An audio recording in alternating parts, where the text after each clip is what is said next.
Mayor Albi Benitez at Ivana Alawi spotted muli na magkasama. Nako, tila hindi pa din kumbinsido ang mga netizens na naging pahayag ni na Ivana Alawi at Mayor Albi Benitez na wala silang relasyon. Kamakailan nga lamang ay todo deny ang magkabilang kampo.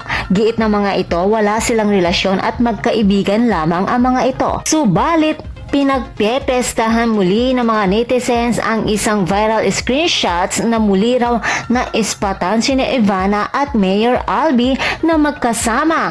Ayon sa naging post ni Auntie Selena sa kanyang ex account, just in another chance encounter, Ivana Alawi and her siblings is spotted once again with Mayor Albi Benitez after they denied any romantic involvement.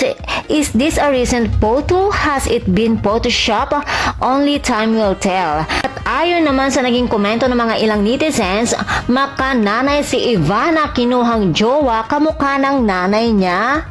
Ayon naman sa iba, Pinoy talaga puro naman sila single, diba? So ano pinuputak nyo?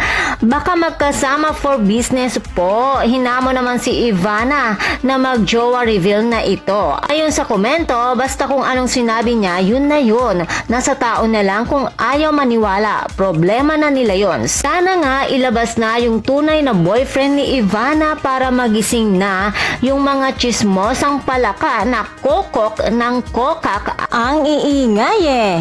Muli namang hinalungkat ng iba ang pagkakalink niya noon sa actor-politician na si Dan Fernandez. At ayon dito, same na same to noong nalilink din si Ivana dati kay ex-actor kong Dan Fernandez. Super mega deny to death si ate mo girl, pero super daming sightings and couple pics abroad. Well, kung ano man ang totoo, ay sila na lamang ang nakakaalam doon. Kaya naman mga chikadoras, ano naman kaya ang masasabi nyo tungkol sa isyong ito?